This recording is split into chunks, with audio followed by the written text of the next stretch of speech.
This is a great day. We're welcoming back our Chairman Emeritus, Dr. Randy Griepp, and his wife, Eva. Randy, welcome. Many of you know, although most of you don't, as we get older, they get younger. But the world pillar of this department is Dr. Griepp. It was really his vision that set the platform for what we all enjoy today. So it's always great fun to have him back for this lecture and to say thank you again. So Randy, welcome back. We have a tremendous Griepp professor, visiting professor this year, Duke Cameron. Duke was born in Miami, went to Harvard. I don't know if he got into Duke, but he went to Harvard. Then Yale for medical school, general surgery at Yale, cardiac surgery at Hopkins, and the usuals. But then the thing I'm the most intrigued by is that he then held a director position of all the director programs we have in our department. Director of the ICU at some point. These are different times in his career. Director of the ICU, director of transplantation, director of pediatric cardiac surgery, director of aortic surgery, and now cardiac surgeon in chief. That's pretty good. That's hard to do.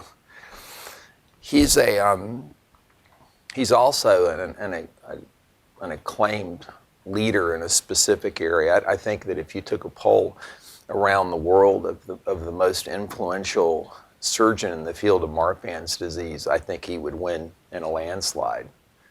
So he really is the champion of a specific disease management and really world-renowned for that, as well as his work in aortic disease in general, and also wears the unique hat of adult congenital surgery and congenital surgery because of this cross-training and expertise. So there couldn't be a better person that we can invite to honor Dr. Griepp. He's won every award that you can imagine, including what I think is one of the two hardest things. One is induction in the Royal College of Surgeons, which happened last year, and he's the current vice president of the American Association for Thoracic Surgery and will serve as our president in 2018. So with that backdrop, it's my privilege to welcome Duke to the podium to give his lecture on the Marfan Syndrome. Duke.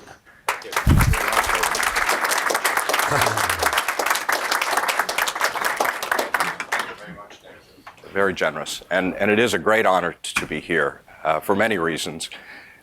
First of all, my respect for your institution, many of you who I have known for many years and have admired your work, but particularly for Dr. Griepp, for whom I've had the highest regard, really, for my professional career. I trained at Hopkins under Dr. Bruce Reitz. Dr. Reitz was one of the fellows under Dr. Griepp at Stanford, so I stood at the operating room table for a very, very long time, hearing stories about Dr. Griepp, and it was clear that Dr. Reitz felt that Dr. Griepp was the premier aortic surgeon of the world, one of the smartest people in our field, one of the most thoughtful and innovative, and really a model for all of us. And then as I've gotten to know him more personally, I certainly appreciate that everything Dr. Reitz said was true, and even more. And at the outset, too, I also want to say that I'm here before you because of the work done by other people at Johns Hopkins related to Marfan syndrome. Victor McCusick, Dr. Vincent Gott, who was one of my first surgical mentors, and more recently, Hal Dietz, and a number of other colleagues who I think have made the real contributions here. And I'm always a bit nervous when I come and talk about Marfan syndrome because I know that many of these colleagues also travel and talk about Marfan syndrome, and many of us actually have the same slides. And my worst fear is that I will come and give a talk and find out that one of my colleagues was here the week before and show the same slides. And it reminds me of the story about the two prisoners on death row. And the executioner asks them if they have a last wish, a final wish. And the first one says, yes, I'd like to hear Duke Cameron give that Marfan syndrome talk from Johns Hopkins. And the executioner says, well, that's an odd final request. May I ask why? And the prisoner says, yes, it's because he'll make an hour seem like a lifetime. Turns to the second prisoner and says, well, what's your request? And the second prisoner says, shoot me first. Well, moving onward to Marfan syndrome, I think many of you know that this is, if one excludes bicuspid aortic valve, which of course is its own aortopathy and is more common, but if you exclude bicuspid valve, it is the most common inherited connective tissue disorder. It's about 1 in roughly 10,000 births. And the cardinal features that all of us learned in medical school were, of course, the skeletal features, the tall stature, the asthenic build, and the arachnodactyly, the long spider-like fingers and toes. The ocular system, which is actually the most constant feature, dislocated lenses occur more consistently in Marfan syndrome than any other feature. But the most life-threatening and serious aspect is the reason that we're all here talking about that. And these are particularly the aortic aneurysms and the proclivity that the aorta has toward dissection. Most of the premature mortality in Marfan syndrome relates to aortic catastrophe. And on average, untreated Marfan syndrome patients have their lives shortened by about 1/3. Many of you are familiar with this slide already. Antoine Marfan was a French pediatrician who wrote a case report in 1896 about this young child, Gabriella, who had these very striking skeletal features, the long extremities, thin build, the arachnodactyly. Marfan was completely unaware of all of the other features. He saw this entirely as a skeletal abnormality. And it actually took many years for people to recognize that there were many other features of Marfan syndrome that were perhaps more important. And this, of course, is the aortic root aneurysm that one sees so typically here. These are unique aneurysms. They tend to involve primarily the sinuses, and the ascending aorta will very rapidly taper to a normal diameter. The arch and descending aorta are rarely dilated unless a dissection has already happened. And the feature of this that we dread, of course, is aortic dissection. Shown here is a linear tear in the posterior wall of the ascending aorta. And you can see in that picture that the layers of the aortic wall have separated. There's hematoma within. And the risk of rupture into the pericardium is high and always results in death. The natural history of this disease was really only appreciated until much later in the 1970s. This was a report in the New England Journal of Medicine that described natural history on about 250 Marfan syndrome patients and showed that compared to the normal population, the life expectancy was in the mid-40s. By the way, this is one of the most frequently misquoted papers in the literature. Everybody quotes this paper saying that mean life expectancy was 32 years. That's not true. It was actually in the mid-40s. That one little sentence in the abstract says that of those who died in the cohort, the mean age at death was 32. That's not the same thing as life expectancy of 32. So not quite as bad as everybody quotes, but mean life expectancy untreated, no medical therapy, no surgical therapy, in the mid-40s. And this, of course, reminds us of this notable quote from arguably one of the best physicians in the Western world, Sir William Osler, who said there was no disease more conducive to clinical humility than aneurysm of the aorta. And of course, what he meant was these are silent entities. The greatest physician of the world could miss this diagnosis and have his patient expire from aortic catastrophe the next day. And this disease continues to make us humble and remind us that prediction of the aortic behavior is very difficult. Now, years ago, in the 60s and early 70s, the so-called pre-Bentall treatment of aortic catastrophe was reactive and expectant. We waited for problems to develop. Either the patient develops severe aortic regurgitation or worse, a dissection or rupture.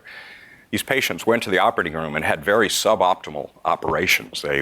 They were placed on bypass, and they did everything they could do to avoid reimplanting a coronary artery or excising sinuses. So tube grafts sewn to dilated sinuses, plus or minus an aortic valve replacement. These operations were performed in desperate situations with miserable results. Mortality was often greater than 50%. And all of this changed with a paper that was written by Mr. Hugh Bentall, a a surgeon at the Hammersmith Hospital in London, with his Maltese surgical registrar, Antonio De Bono. And this was a simple case report. And by the way, I apologize for digressing, but I have to say a word of defense for the case report. Academic promotions committees don't give you any credit for case reports, but case reports have played an incredible role in the development of surgery. The original Marfan patient was just a case report.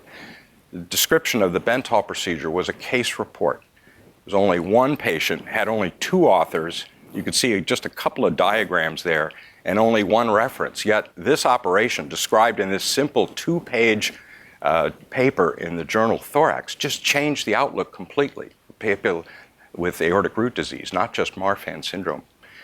So look at this. I mean, when was the last time you saw a paper like this that changed the world and had only 2 authors and 1 reference? By the way, at the very bottom there, you might see that the first author on that paper, the reference, was Dr. Cooley, and the last author was Dr. DeBakey, and I think this was the last time they ever did anything together.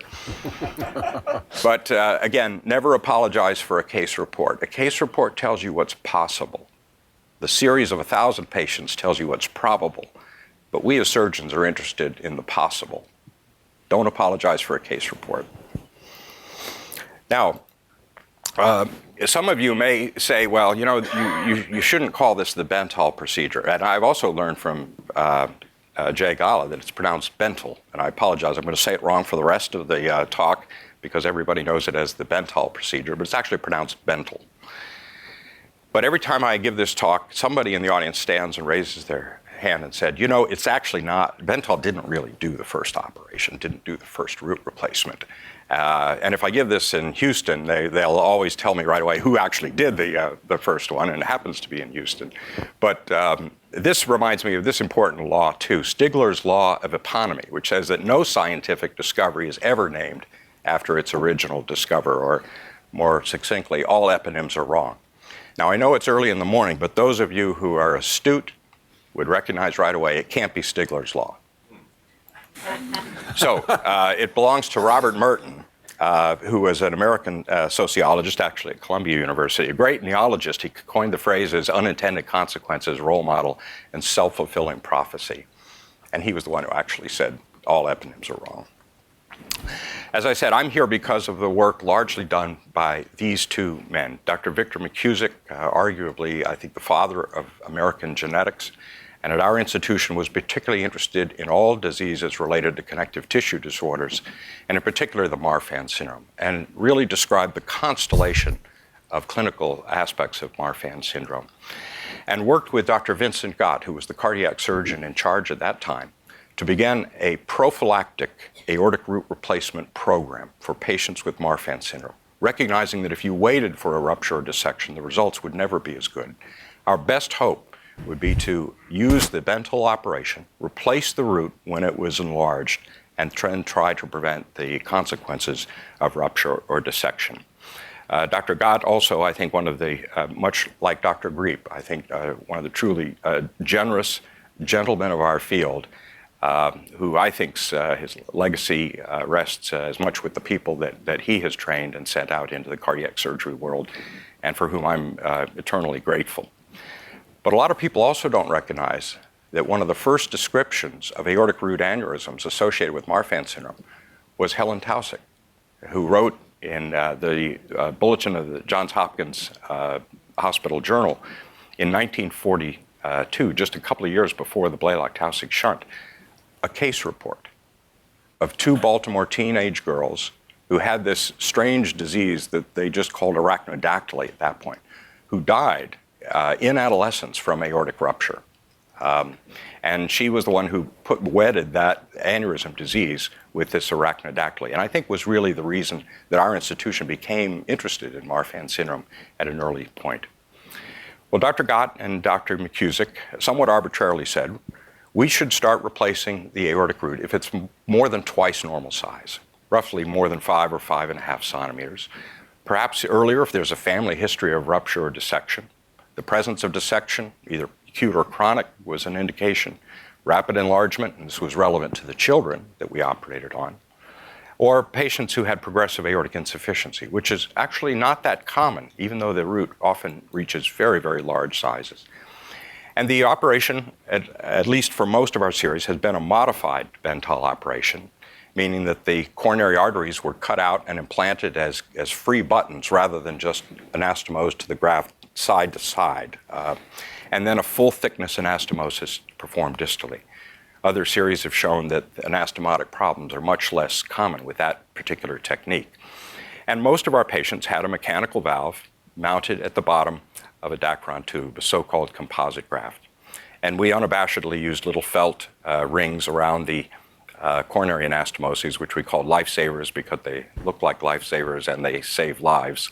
And that has been our technique. But since 1993, we have also embraced the valve-sparing techniques, of which I'll say a little bit more, not because of unhappiness with the composite graft repair, the Bentall operation, but because recognition that many of these patients had normal valves, and we were sacrificing the valves because that was the only operation we knew how to do. And as Sir Magdi Yaqub and Tyrone David showed us that in many of these patients we could save the valve and avoid some of the morbidity related to that we moved into that direction. And now more than 90% of our patients undergo these valve-sparing operations. I think all of you know that there are two basic variants of this, a so-called Yaqub or David II operation, where the Dacron graft that replaces the root has 3 tongues that are sewn to the aortic annulus, and then the coronary is implanted. And that this was initially used because it reproduced the shape of the normal aortic root, that it looked right. But we found, as many others did, that this failed to stabilize the annulus diameter in this disease, which turned out to be important, and that many of these patients dilated the annulus, had the 3 tongues splay out, and they developed late aortic regurgitation. And then we moved on in 2002 to the so-called David or reimplantation operation, in which that Dacron graft is placed around the entire aortic valve complex, which stabilizes the annulus. And if you use a graft which has a preformed sinuses, or if you make sinuses yourself through any number of techniques, you can still produce the anatomically faithful shape of the aortic root, which may be important to valve function long term. So let me just mention, just in a couple of slides, the results of this. We're now just shy of 500 patients in this series that goes back to 1976. The mean age 32, oddly enough, the same age at which those who died in the original cohort died, so we must have gotten them just in time. The youngest was less than a year, the oldest 73. It's interesting, Marfan syndrome affects men and women at the same incidence, but in surgical series, the number of men outnumbers women, usually almost 2 to 1. Our series has quite a few children because of the interest that I have in pediatrics, as well as Dr. Wrights, who really started the pediatric part of this. And the mean aortic diameter in this series was 6 centimeters, so we were operating pretty late, at least in series overall. Nowadays, really, it's much more common to do it around 5. But this is not an overly aggressive series in terms of timing of surgery. The series overall has mainly mechanical valves or composite grafts, but the total number of valve-sparing operations, which this is a bit outdated, is now about 160, make up the most recent series and about a third of those. Bioprostheses were tried in the 80s, mainly for the young patients, but as we now know, have disappointing durability in young patients, and so is not performed very often. The operative results were encouraging. Of the 438 who had elective repair, there was only 1 death, and this was a 6-year-old child who had both a mitral repair and a valve-sparing root, who had sudden catastrophic hemorrhage from tearing out atrial suture lines as she was being extubated. And although recovered hemodynamically, had a devastating neurologic injury. But the elective mortality rate for this entire series, which spans 4 decades, was 0.2%, which I think is more amazing for the first half of the series, when cardiac surgery was not as safe as it is today, and I think is great testament to Dr. Wrights and Dr. Gott, who were the principal surgeons in the first half. Interestingly, urgent repairs were relatively infrequent. These are the patients who had ruptures or dissections. They tend to be operated at other institutions, so it's a very small percentage in our series. But interestingly, even that, the mortality rate for acute dissection in Marfan syndrome, I think, is actually much less than acute dissection overall, which I think remains unexplained. So the overall series has only 3 deaths in 40 years. With a mortality rate of less than 1%, which is what one needs for a prophylactic operation. These patients are well when they go into the operating room. They should all be able to come out of the operating room.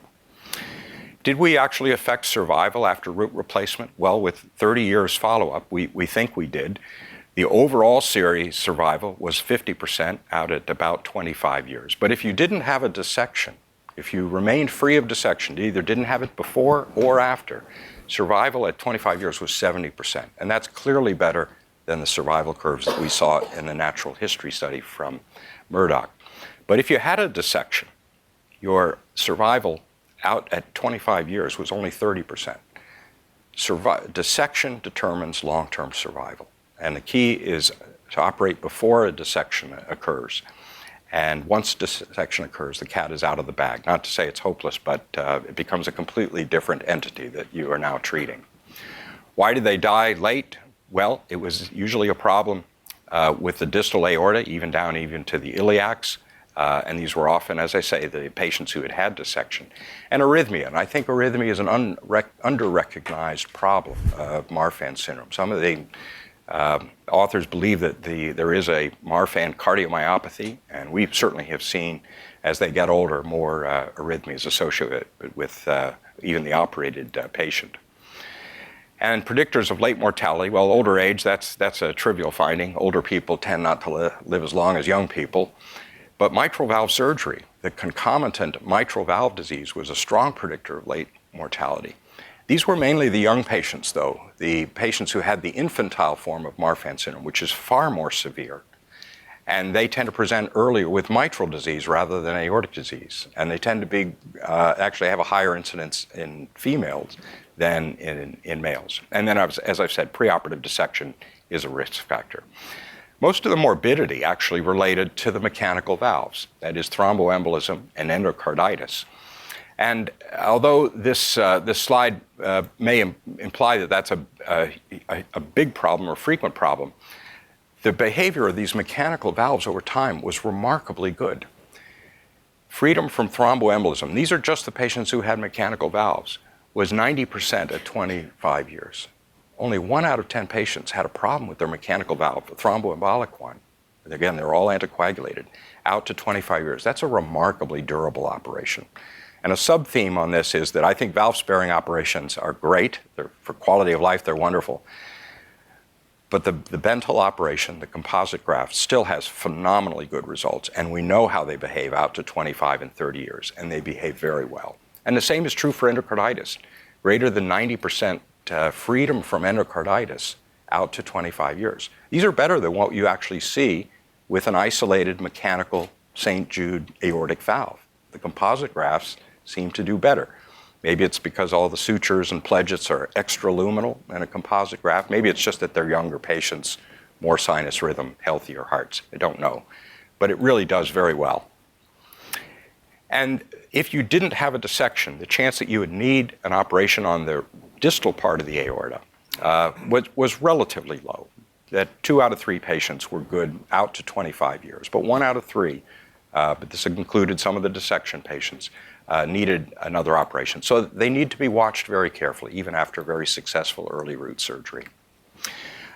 I want to just stop and say that I've shown you our series, but there are many institutions that I think have had very similar results, equally good in terms of mortality and late survival.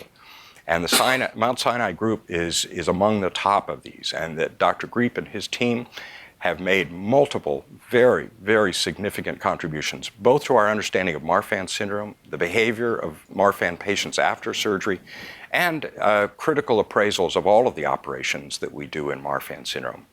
And it just would not be fair for me to not recognize that I am here, as they say, delivering coals to Newcastle.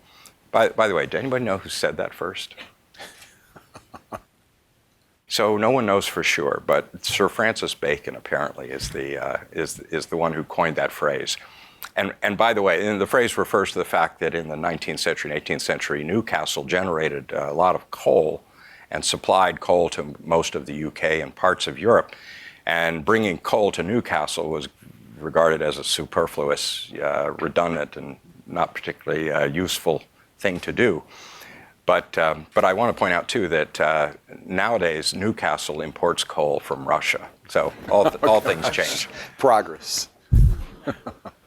Now, as I've mentioned earlier, there's a lot of interest in valve-sparing procedures. And there are many different techniques, there are nuances about this operation.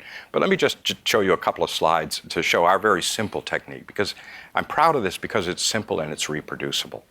But we start by, placing the patient on cardiopulmonary bypass, arresting the heart, dividing the aorta above the sinotubular junction, and then we look at the aortic valve and assess at what sinotubular junction diameter do the leaflets come together like this. We call this the position of prayer. This is the way a normal aortic valve closes. Not like this, not like this. And you bring the sinotubular junction to a diameter where it closes just like this. We call it, again, the position of prayer. It looks like somebody praying, and we also think that's a good position for the surgeon to adopt at the beginning of the operation and certainly at the end if things go well. There are no formulas. I know Dr. Griepp is not fond of formulas either. This is an intuitive operation, but after a while you get it. You get it pretty quickly. We cut out the sinuses and we place just 3 sutures under the annulus. These are now plegited sutures most of the time, but only 3. And they come out through the base of the aorta. It's really the left ventricular outflow tract. And then mobilize the coronary arteries. And we place those 3 subannular sutures through the base of the Dacron graft. We like the Valsalva graft. It looks right at the end. And then we slide that graft down around the aortic valve. We tie those 3 sutures. And then we fix the commissures at the top there to the sinotubular ridge of the graft. This proportion of that Valsalva graft, by the way, and I have no financial interests, I have no relationships with industry at all, so I'm not advertising for the Valsalva graft, but it does simplify the operation. It has nice proportions. Although the graft is available from 24 to 34 millimeters, in all of them, the diameter of the graft is the same as the height of the sinus segment, which is pretty close to what the natural aortic root is. And that if you get the annulus diameter right, if you choose the graft size right, and then you can just put the commissures at the ridge at the top, it works almost all the time. It really simplifies things. So the sutures are tied at the bottom, they're tied at the top, and then you run a hemostatic suture line on the inside to fix the annulus and small sinus remnant to the inside of the graft. This is the only hemostatic suture line within that. And this has to be done right. You have to slow down and make sure that's right. And this just shows how the valve sits within that sinus segment of the graft. The annulus is completely inside the graft, and it's supported at the bottom and at the top. It can't go anywhere, and it can't dilate. And this is why I think it's been very durable for us. The rest of it is just a regular root replacement, although this coronary artery should be put up here at the top of the sinus segment and anteriorly, not over here. And sometimes the graft needs to be just tightened up a little bit at the base with some little plicating sutures. But this is a very simple operation, I think, although there are nuances, very much like mitral repair. There are principles which you have to understand and embrace and practice. But there are nuances of the technique which also have to be learned to make it good and reproducible. And this just shows the valve at the end. Again, all the leaflets at the same height, position of prayer. How did this actually compare with our Bentel operations? Well, it's a bit hard to do a randomized study, but when we went back and looked and compared some of our early valve sparings with the Bentels, both had similar operative risk. These are both safe operations. Mortality rates should be 1% or less. We did have higher thromboembolism rates in the Bentels. In fact, thromboembolism is very rare and endocarditis very rare in valve-sparing operations. We did have higher rates of reoperation in the valve-sparing group. It was 6%, but all of those were in the patients who had the old Yacoub operations where the annulus wasn't stabilized. So of all of our Marfan Syndrome patients who had a reimplantation operation with the annulus stabilized, who started with a tri-leaflet valve, we've had no reoperations for late regurgitation out to 15 years. So we think it's a good operation, we think it's durable, and it does provide some better quality of life by avoiding anticoagulation and probably a lower risk of thromboembolism and endocarditis. I just want to mention, too, that the National Marfan Foundation, now known as the Marfan Foundation, is sponsoring a multi-institutional longitudinal trial that compares valve sparing with Bentall operations and has over 300 patients in this, about almost 20 institutions. And the results have been similar to what I've shown here: safe, reproducible, but higher reoperation rates in the valve sparing group, and a lot of institutional variability. So there are nuances to this operation, and some institutions have had better results than others. Let me just mention, before I talk a little bit more about what I think are some of the exciting scientific developments in Marfan syndrome, two interesting surgical approaches to this. And these are not root replacements, but rather root reinforcements to try to contain the aortic root so that it wouldn't dilate and maybe not dissect. The so-called Florida sleeve operation, which is done with the heart arrested, the patient on bypass, and the aorta transected, places a Dacron graft around the aortic root. It has to be anchored just at a subannular level here. And the coronary arteries and all of the sinus tissue are left intact. Little keyholes are made for the coronary arteries to come out. And this is a simpler operation, probably a little more reproducible, but it violates an old surgical principle of resecting aneurysm tissue rather than just reinforcing it. And that's a reputation that may or may not be well-deserved, but certainly the results of wrapping aneurysms years ago was not very good. But then again, those were usually older patients, atherosclerotic disease. These are different. This is a different disease than the descending thoracic atherosclerotic aneurysms that we also see. There is another approach to this taken by the group at the Brompton Hospital in London, which is, I think, even a bit more clever in that they take a CT scan of the patient's root and then design a custom or bespoke external prosthesis, much like in the Florida sleeve, except it extends up into the proximal arch and wraps around the base of the innominate. And this they will perform through a mini sternotomy off cardiopulmonary bypass, which I know horrifies me. I can't imagine doing this. It's hard enough to get around the base of the aorta in a patient with an arrested heart and everything opened widely. But they have a series of 50 patients who have had this operation, and so far no late dissections. The criticism of this is that they've, I think because of this surgical approach, they tend to operate on very small aortas. The aorta's about 4 centimeters, so they could get around it. And so they're operating much earlier, maybe earlier than they need to, and it may be biasing the outcomes. But I'm glad that people are trying different approaches because valve-sparing surgery is tricky, and it's not always reproducible with surgeons who only do 2 or 3 roots a year.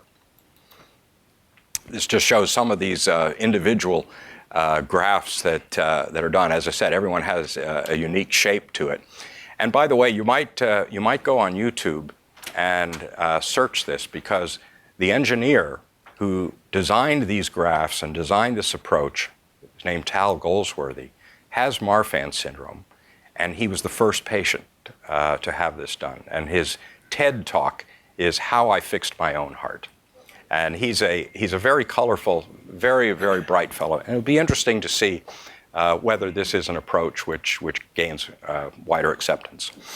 So just to move on to an area where I think things are happening much more rapidly, and I always feel like I'm on a little thin ice here because this is out of my domain of expertise, but let's talk about what do we know about Marfan syndrome tissues and the pathobiology of it. Well, we've known since 1991 that this was a genetic disorder where the mutation was in the fibrillin gene on the short arm of chromosome 15. And that mutations in that gene led to most of the pathogenetic features of Marfan syndrome. And from that emerged this theory, and I want to thank Hal Dietz for providing the next couple of slides. The theory was that if you had bad fibrillin, it was a weak structural protein, all of the tissues of which fibrillin were important the suspensory ligament of the eye, the aortic root, many of the valves, that these were weakened and that they were destined to fail really because of failed elastogenesis. Much like with steel-reinforced concrete, if the steel were bad, the structure would eventually fail. But Hal Dietz, who I think is one of the most thoughtful and observant physicians that I've ever worked with, had an epiphany one morning in a clinic when he went to see this patient who was referred in for query Marfan syndrome. And he looked at the fingers of that child and said, how does weak fibrillin protein lead to long fingers? This is actually the most striking aspect of the disease, at least externally.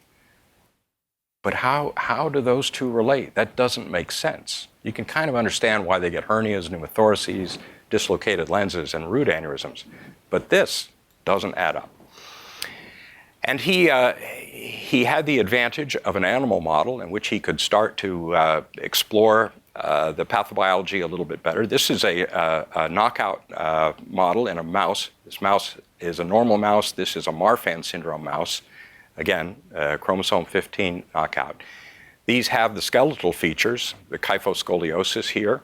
A little bit harder to appreciate the long fingers and toes of the mouse, but they also develop spontaneous aortic dissections. And these are fatal. And here we are. This is a section of the ascending aorta in the mouse. Here are the aortic sinuses, and here is the intimal disruption and the false channel. By the way, the other part of this that I find fascinating is that the dissection usually doesn't occur in the sinuses. It's the biggest area of the root. It's what we focus on and we track with echoes and CT scans, and we often use it to trigger the intervention. But that's not where the dissection usually happens. It happens usually just above this, and it's often anteriorly, a little bit to the right. And I've always been fascinated by that. It also helps me keep in perspective that size, it isn't all about the size of the root. The root dilatation, I think, is a surrogate for aortic fragility. If it were actually the reason that they dissect, you'd expect, I think, to have the dissections occur in the root. And it can happen, but it usually isn't. The tear is usually just above that. Now, Hal had an interesting series of experiments and reasonings about how you could get from fibrillin to what essentially was a growth disorder. And this was the movement of an entire paradigm of thinking from Marfan syndrome being weak tissues to a problem of growth regulation.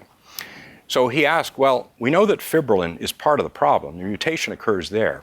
Is there something else that fibrillin does in the body? And is there some similar, maybe fibrillin is faking out other cytoregulatory processes? So he used a couple of the most powerful modern research tools that exist today, the Human Genome Database and Google. And he went to the database first, and he looked at the sequence homology of fibrillin, and he said, is there any other protein or area in the chromosomes that has a similar homology? Maybe the fibrillin is fouling up signaling.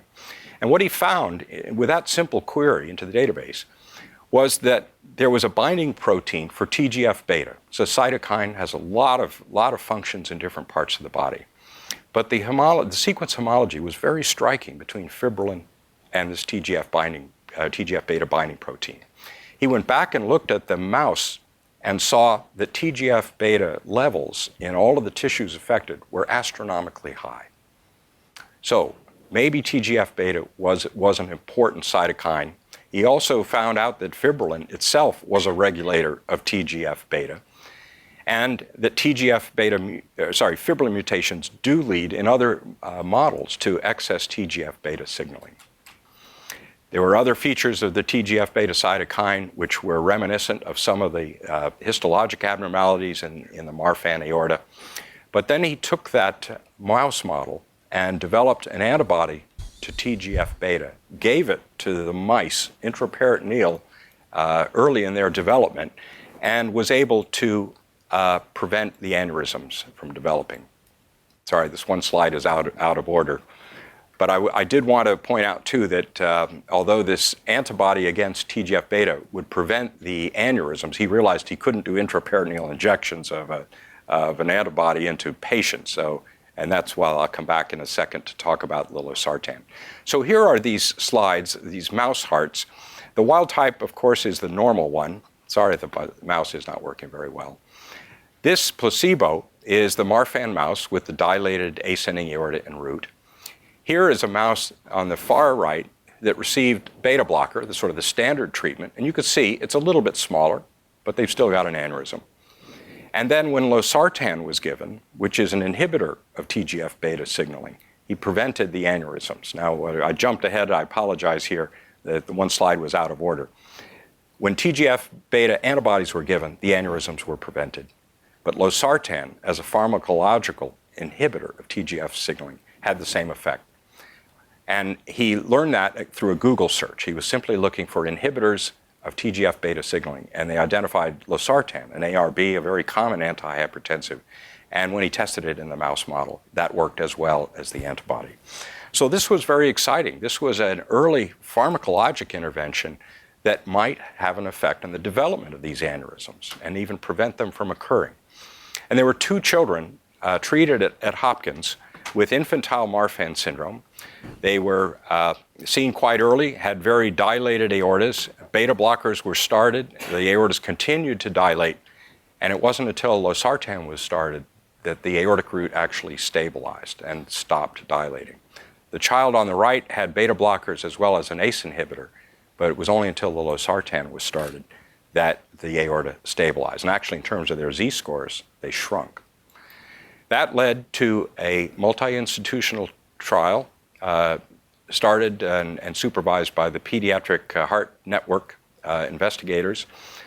608 patients, all children in Marfan syndrome with dilated aortas. They were randomized to either their atenolol versus Losartan, and both drugs were effective in stabilizing the aortic root. But there was no difference between the two. And this was seen by many as very disappointing and kind of dashed the hopes that Losartan was going to be the answer here. And that may be true, but the jury is still out on this, because one of the problems with this trial is that it compared extremely high-dose atenolol, the upper limits of what is physiologically tolerable, with the lowest possible dose of Losartan. And they had to set up the trial that way because there was no experience with Losartan in children. And they had to design a safe trial. So they compared the lowest possible dose of Losartan with the highest possible dose of beta blocker and got near equivalent results. And the question, of course, is if you gave them an appropriate dose of Losartan, would there be an advantage? And we'll have to wait and see. Now, you can't come to Mount Sinai and not show a mitral valve picture somehow, but I'm certainly not going to comment on the best way to repair these valves.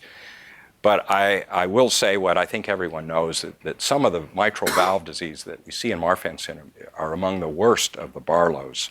They often have an annulus that's completely melted away, it's calcified, and the bileaflet myxomatous disease is just horrendous. And many of these patients also need a root operation at the same time. And embarking on very long, complicated mitral valve repairs with multiple resections, reconstructions, new cords, and so forth was something that we'd been very reluctant to do. So we have embraced a very simple technique of simply ringing the annulus, reducing it moderately, and then adding an edge-to-edge or Alfieri stitch in the middle if the posterior leaflet height was too high that it would place the patient at risk for outflow tract obstruction from SAM. And this has been a very reproducible mitral valve repair technique, even down into infant size. Even when you operate on an infant, the mitral ring size that you put in is an adult size. These are massively dilated frequently. But this has also been very durable, very reproducible. And again, for people who don't have the repair skills that Dr. Adams and his team has, this is, I think, a good way to get the job done safely and quickly. Now, all of this is fine and good, but usually the only thing people really want to know is, did Abraham Lincoln have Marfan syndrome? So indulge me for five minutes here. So what's the argument that he did have Marfan syndrome? Well, he was tall. He stood about 6'4" at a time when the average Civil War soldier was about 5'5". He certainly was thin, he was gangly, and had that long, drawn face that we associate with Marfan syndrome. And if you're really an enthusiast about this concept, you point to this picture on the right, which was one of President Lincoln's sitting presidential photographs. And although not easy to appreciate on that particular photograph, his foot of the crossed leg is a little out of focus. Now, again, if you really want to believe this, you'd say, well, he had Marfan syndrome, he had a dilated root, he had wide open aortic regurgitation, a wide pulse pressure, and a Quincke's pulse, and that's why his foot was bobbing back and forth and out of focus. I'm no expert on photography, but I know a little bit about depth of focus and depth of field. And photography in the mid-19th century was not so well developed, and would I think provide another explanation for why his foot wasn't in focus. Also, people say, well, again, he had that body build of it, but Lincoln was actually a wrestler. And in his early political career, as he went around Illinois, he would debate, but he would sometimes also wrestle. I think this would actually make our presidential elections a little more interesting, too. But this is a drawing of Lincoln during one of these wrestling matches. And I think what you see is that he was actually quite muscular. Marfan syndrome patients have a very diminished muscle mass, and their joints are unstable. They would be the world's worst wrestlers. So his success as a wrestler, I think, is a strong argument against him having Marfan syndrome.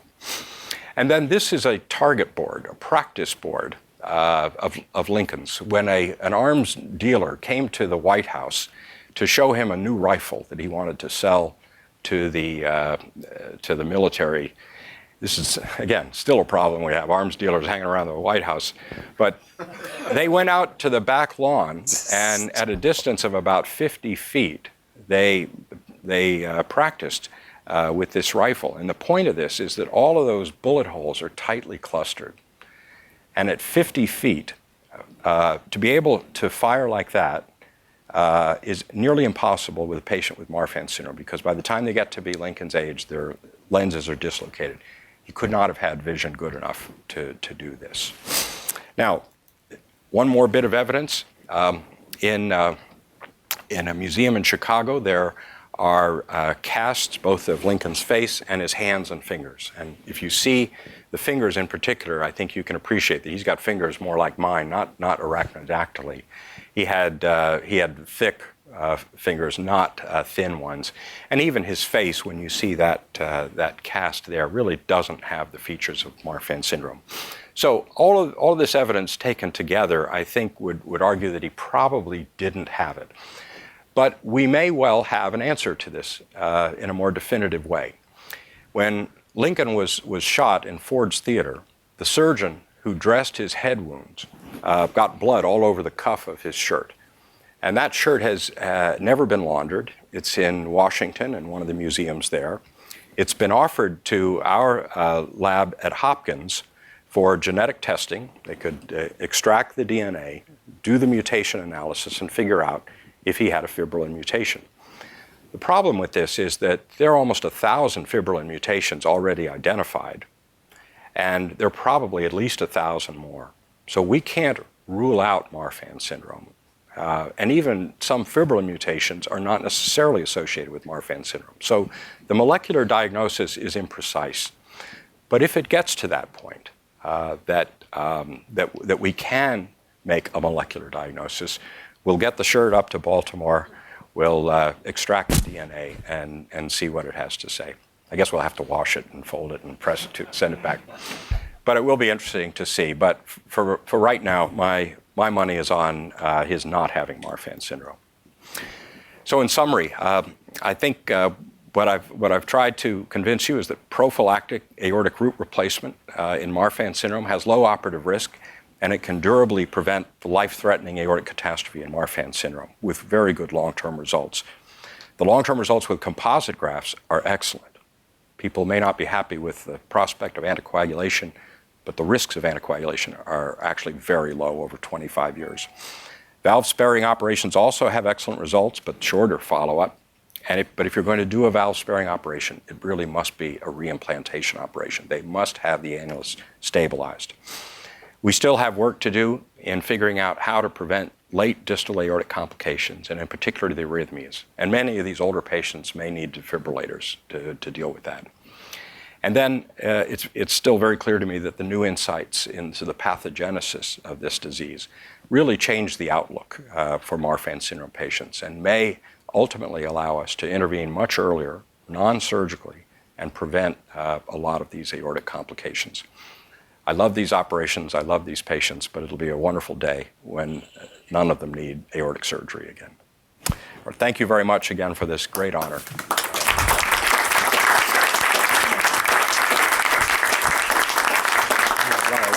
We're going to have some questions.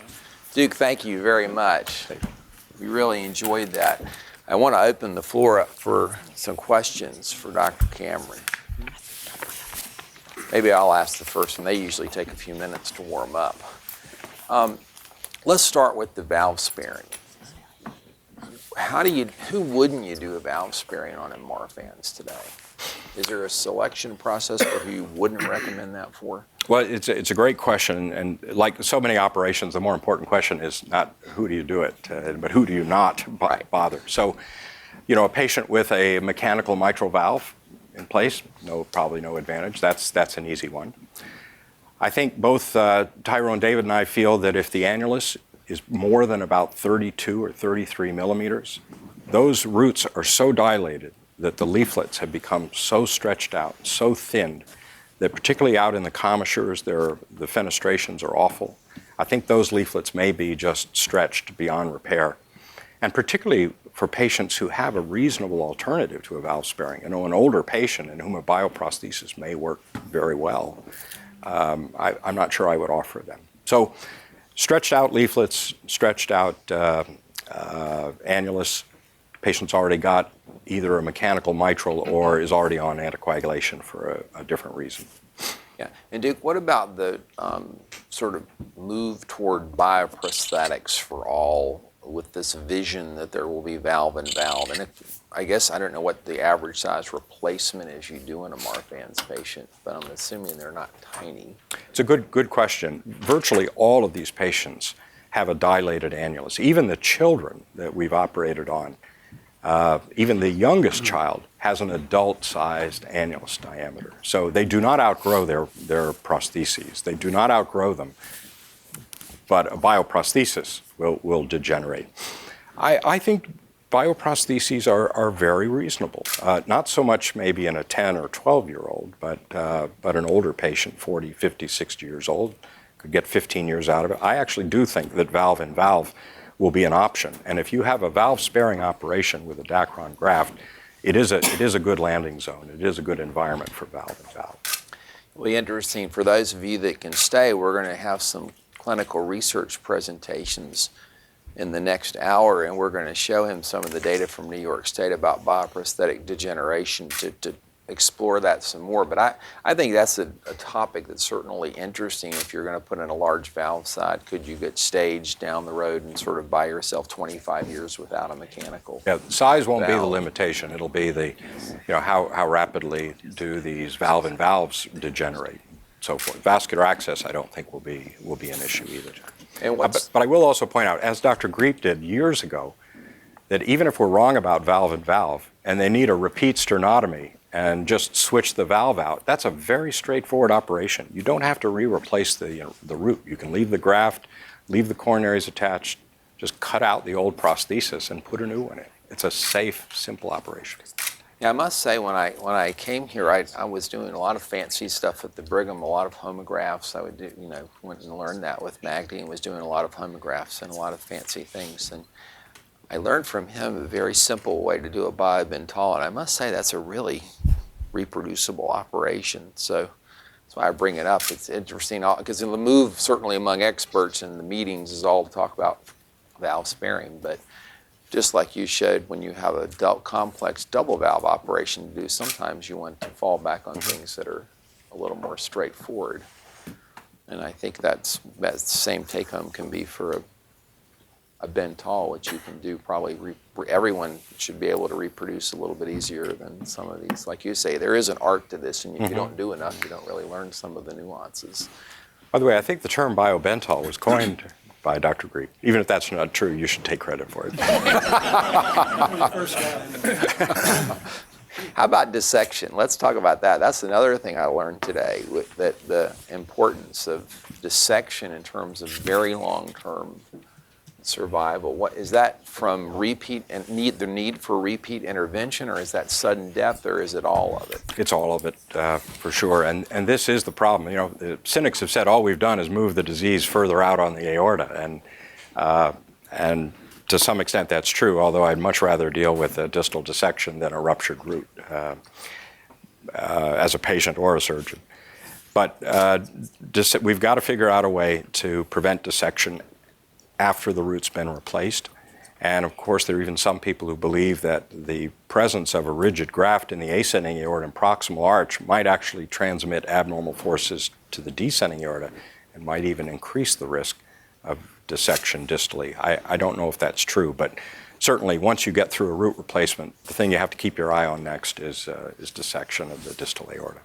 Duke, let me ask you one more question before I open it up to the audience. And that's, I loved your comment about prophylactic surgery, that these patients are basically healthy and they're supposed to go home. We always say that the STS tells me it's the lowest risk operation, but I always say the lower your STS risk, the more pressure there is on the surgeon. And I think that your comment was, I wrote that down to remember that, but I think that the question I want to explore with you, both as an expert in this disease as well as a president-elect of the AATS, is the timing. In other words, let's start with two parts. One is currently someone in my family has Marfan Syndrome. They're doing well, they're going to medical school, and now they have an aortic root of what would you operate on?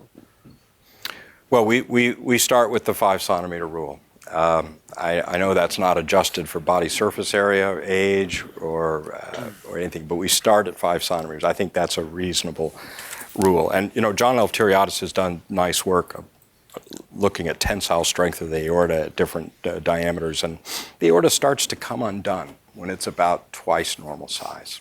So 5 is still, what about 4.5? So 4.5, if let's say it's a woman who's considering pregnancy, it might be reasonable to lower the threshold. If you had 2 brothers who both died of dissection in their 20s, you would do it.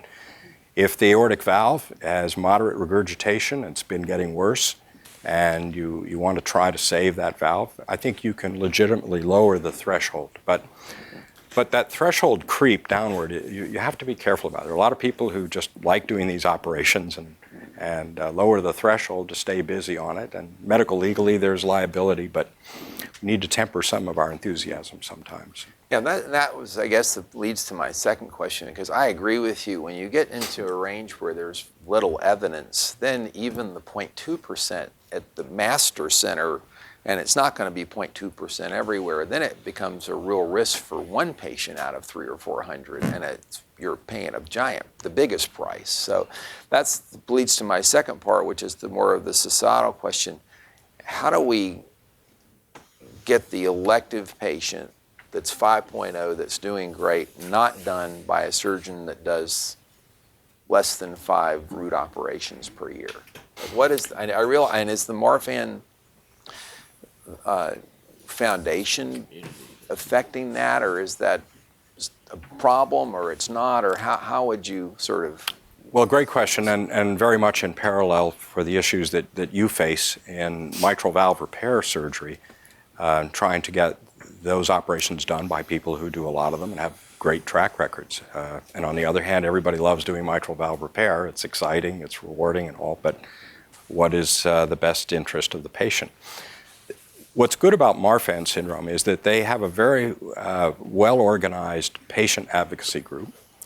They have a recognizable phenotype, so that they tend, they're diagnosed usually by the optometrist or ophthalmologist. That's where they're usually picked up these days, from the dislocated lens. They get referred to people who understand Marfan syndrome, and then I think are more likely to end up referred to a center that has experience with this, as opposed to mitral disease, which is much more common, and you're less likely to get funneled to the appropriate referral center. Yeah, so I do think there's some patient education is a large part of I it. do think there's some lessons, though, from the Marfan's story that will impact one-day mitral valve management, because I think it is much more of a focused specialty, and it should be. And the recognizable phenotype is a huge advantage. And I liked your comment about what do you call it, the lifesaver? Yes. Yes, and until you do a few Marfan's patients, you don't learn, you have to learn the hard way that you have to, when you say you have to respect tissue, you really have to respect tissue when you're doing a Marfan's operation in the root. Okay, who else has a question or a comment? Gabe? Dr. Cameron, thank you for this great lecture. A couple things. How often are you adding aortic valve repair to valve-sparing root replacement, and when do you do it? And the second question, what are you instructing your junior faculty in terms of when to use a valve-sparing operation in a type A dissection scenario? Two great questions. So let me address the type A dissection. Most people take significantly longer to do a valve-sparing operation than a composite graft, although in the expert group, it's about the same length of time. But for most people, it takes a lot longer. And then there's always a chance that it may not work so well. You're more likely to have bleeding. You're more likely to have some regurgitation. Whether or not to go into that uncertain territory in a patient who's in the midst of a type A dissection with distal propagation, some degree of malperfusion, some ischemia myocardial just before the clamp goes on, I'm not a big fan of doing valve-sparing operations under those circumstances. A DeBakey 2, where the dissection is all below the clamp, different story, that's fine. And most of them that we've done have been in that setting. But again, older patient who do well with a bioprosthesis, had a little bit of a rough time coming to the operating room, I don't think it's a time to do a valve-sparing operation. Technically, it's possible. There's nothing about a dissection that precludes a valve-sparing root replacement. The dissection stops at the annulus, and you can still work with it, but it's harder, and it often does take longer. It's a cliche, but it's true. With acute aortic dissection, the goal is just to get the patient out of the operating room alive. And that's got to remain the number one priority. Saving the valve is icing on the cake. Con? Fine. Thank you. That was a wonderful lecture. I really enjoyed it. So what your approach for children with Marfan syndrome in terms of elective root replacement? What your criteria? Because we don't have the size. 5 centimeters in 2-year-old is very different from a grown-up. So I'm glad you asked that question. I apologize that I didn't include that because this is one of the common questions. What about children? So the first observation is that rupture and dissection almost never happen in children less than 12 years of age. It's so incredibly rare. And the other observation is that pediatricians, pediatric cardiologists tend to use Z-score, the distance from the mean there. And all of these children with dilated roots have really high Z-scores. And if the aorta goes up 1 millimeter, the Z-score soars. And it leads to this overreaction to it. It's why I actually keep reminding people, don't tell me about the Z-score. Tell me how big it is and how much it's actually changed. So those are the general comments. But we still use 5 centimeters, even in small children. Now we've done them at 4, we've done it at 3.8, but it's usually been because there's been such rapid growth that we feel that it's unstable. And I don't want anybody to leave saying that it never ruptures or dissects in the first 10 years of life. It does, but it's rare. And we've seen a lot of children with big aortas that we've watched until they get to their teenage years, and then we go ahead with it. Adolescents, a different story. They can rupture and dissect just like any adult. So I like to say that's the only way in which adolescents behave just like adults is with their aortas will rupture and dissect at similar sizes. Thank you. That's it. Paul? Very great. Duke, thank you so much. The question I had was athletes. having had a young woman who was, didn't want anything done because she was playing basketball for NYU. And she had Marfan. Her mother had Marfan.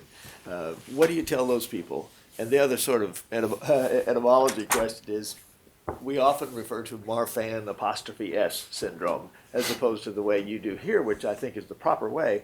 Where did that come from, and what should we really do with that? All right. Well, good. Great questions. Dr. McCusick, who was the final word on everything, said it is the Marfan syndrome. Marfan didn't have the syndrome. So when everything we write has Marfan syndrome, but when we sent a couple of these manuscripts to the New England Journal of Medicine, they put '(S) on it, and who's going to argue with them? At least until today. But we think it's the Marfan syndrome, but it's because Dr. McCusick said so. As far as advice about physical activity, we advise against any of the really strenuous competitive contact sports, anything that makes you grunt, because those things push your blood pressure up so high. Just like we advise against pregnancy in young women with Marfan syndrome and dilated roots. And in both situations, they ignore all of our advice. It's their lives. The best we can do is advise. But that's what we advise. The pregnancy issue is tricky because when the root's dilated and it's a young woman who wants to have a child, we will lower the threshold. Sometimes even the low 4s. But we're only dealing with half of the dissections because the type Bs are as common as the type As in pregnancy. So we're not giving them complete immunity. By the way, there's an interesting story about oxytocin. And because people have always wondered, why is dissection a little more common, not in pregnancy, but after the delivery? And Hal Dietz has, in this mouse model, shown that oxytocin is a very, very powerful risk factor, the elevation of oxytocin for dissection. Dissections usually don't occur right at the time of the delivery when the hemodynamic stresses are greater. It's usually a few days later when they start to breastfeed. And in these mice, when you get them pregnant, not me, but when they're pregnant and they enter this era of spontaneous dissection, that if they're breastfeeding at the time, their dissection risk is great. But if you pull the pups away, don't let the mom breastfeed, dissection rates are much less. So there's some really interesting things about this that are going to be explored with this model. John? Duke, really enjoyed your lectures greatly, as always, and thank you for being here. I had a technical question about your use of the Valsalva graft. I have, frankly, copied your technique precisely, and I love its simplicity. When I'm looking at the bottom of the graft, there are several extra rings at the bottom, and one can cut as many as one wishes off. And that, of course, adjusts the height to which you're pulling the top of your commissures when you fix them to the sinotubular portion of the Valsalva graft. So I'm looking down at the root and the leaflets. I try to eyeball that. I don't ever use a ruler. But I try to figure out just, am I leaving 1 ring, 2 rings, 3 rings? Do you have any tips? 2 rings. It's always 2 rings. It's always 2 rings. In Baltimore.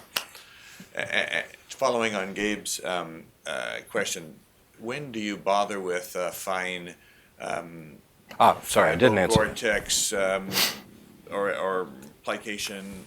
Work on the leaflets. When do you feel that's appropriate? What are your clues when you're looking at the valve at the beginning that this valve sparing may involve more than just Sure.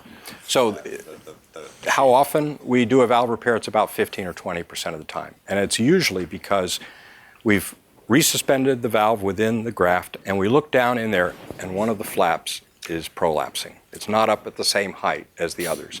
And what we'll do is a mid-leaflet plication. We'll just fold the leaflet right in the middle away from the orifice and put a little Gore-Tex suture there. Sometimes if it's thin, we'll use a very small pericardial pledget. But that's the easiest way to deal with it. These other repairs for massive fenestrations out of the commissures, we don't do those. There's nothing to sew to out there. We'll replace those valves.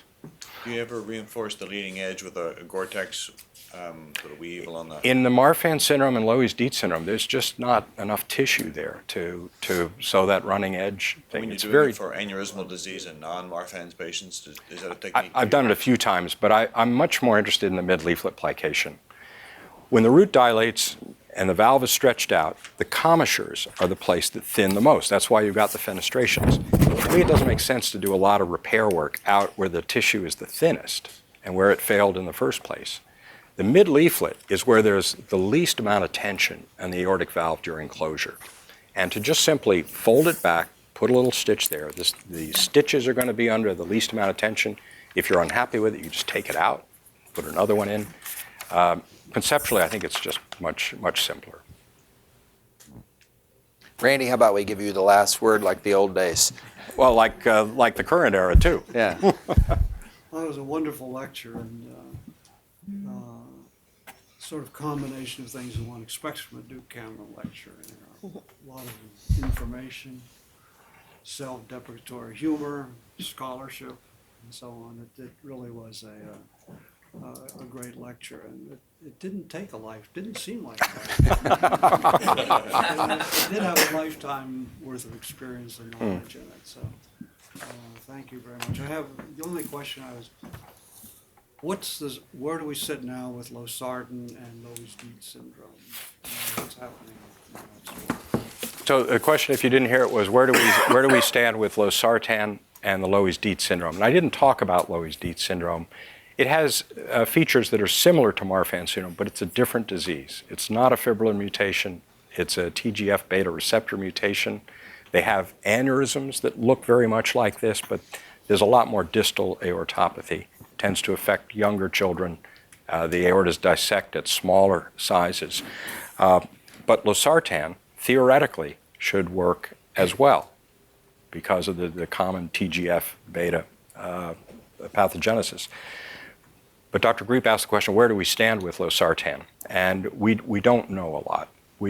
I know that Hal believes that in the patients that he's treating, and by the way, everybody at our center with any aortopathy is on Losartan. I think it's in the drinking water now, but I believe he believes that it works. He now has a mouse model for Loeys-Dietz. I don't know a lot about that, but I'm sure within that model he'll be able to test whether or not it's effective. But I know that it's his clinical impression that it can stabilize aortas, but I really don't know his data. Duke, thank you Thank you, very David. much. We'll take a break and we'll reconvene in about 15 minutes.